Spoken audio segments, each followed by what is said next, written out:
Bonjour à tous, alors bienvenue à une autre capsule où on parle du monde des télécommunications en ce mois de mai 2022. Alors avait lieu récemment l'annonce du gouvernement de François Legault pour nous dire comment ils allaient réaliser leur promesse de brancher tous les Québécois. On sait qu'il y a environ 10 000 foyers qui n'avaient pas encore de solution qui avait été annoncée.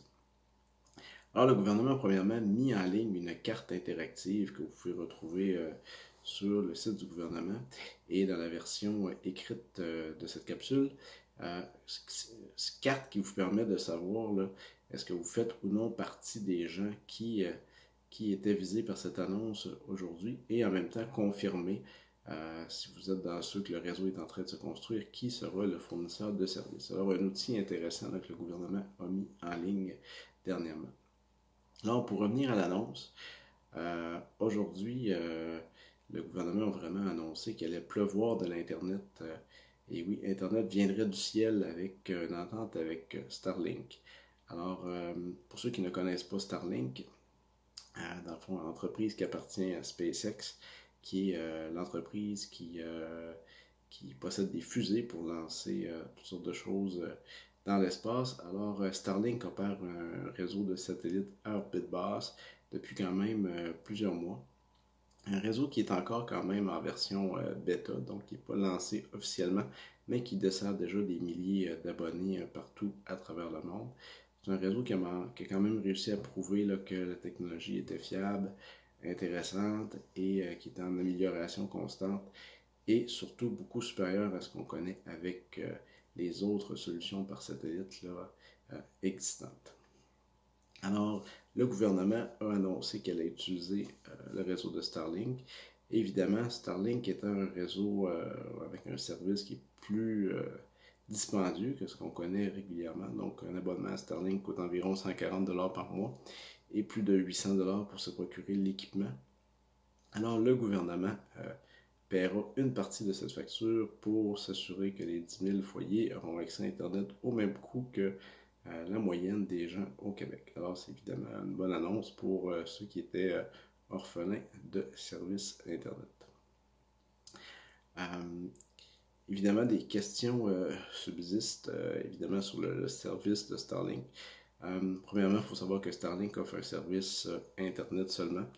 Alors, vous ne pourrez pas avoir de bouquet de services qui va recouper sur la même facture télévision, service cellulaire, service de téléphonie ou service de sécurité résidentielle, par exemple. Donc, si vous êtes un abonné Starlink Internet, vous devrez vous trouver d'autres fournisseurs pour ajouter ces services. Autre chose, évidemment, c'est au niveau de l'installation. Donc, Starlink est un service qui est d'auto-installation. Donc, chaque Québécois devra sortir son ingéniosité pour s'installer le service. C'est aussi un service qui est auto-réparation. Donc, si vous avez un bris quelconque, vous devrez vous arranger aussi pour faire venir le matériel et vous réparer. Donc, ce sera peut-être un petit peu moins commode.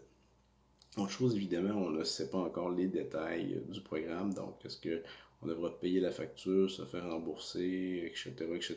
Donc, on imagine que le gouvernement va prendre une entente et va payer une partie directement à SpaceX, mais quel sera le prix, Starlink, excusez-moi, quel sera le prix directement? Les détails n'ont pas encore été annoncés, ni la date, puisqu'en théorie, puisque le service est déjà existant, ces 10 000 foyers-là pourraient s'abonner demain matin, mais on n'a toujours pas de date pour le lancement comme tel. Certains demandent est-ce que le gouvernement aurait pu éviter de payer des centaines de millions à des compagnies de télécom et recourir à Starlink pour l'ensemble des 250 millions, des 250 000, excusez-moi, foyers québécois qui étaient sans Internet avant les différentes annonces. Eh bien, la réponse, c'est tout simplement non. Starlink n'aurait pas pu accommoder autant d'abonnés. Donc, le réseau a ses limites en termes de fréquence et de capacité. Et évidemment, ça n'aurait pas nécessairement été une bonne chose puisque le gouvernement va subventionner le service de Starlink et va payer peut-être à vitam aeternam, comme on dit, pour ces 10 000 Québécois-là. Donc, la facture ne va cesser d'augmenter mois après mois. Alors que dans les autres projets d'Internet, on a payé pour bâtir du réseau, mais au moins une fois que le réseau est bâti, le gouvernement n'est plus responsable d'aucun coût d'opération.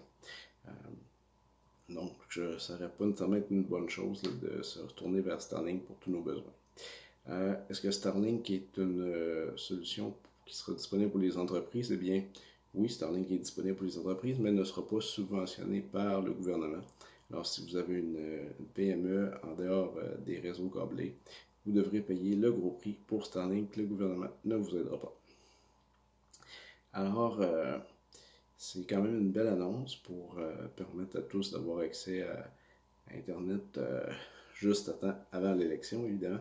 Le gouvernement nous a dit par la bande avoir économisé près de 700 millions, puisque l'ensemble des programmes d'Internet coûteront à peu près 1,3 milliard, alors que certaines entreprises auraient offert au gouvernement de régler l'ensemble du Québec pour 2 milliards il y a de ça quelques années. Alors le gouvernement dit avoir fait une économie. Évidemment, les élections s'en viennent, alors je parierais ma chemise que on verra poindre des nouvelles promesses, évidemment en matière de télécom, et que cette fois, ce sera le cellulaire qui sera dans la mire des politiciens. Alors tout ça est à suivre aux prochaines élections. À bientôt!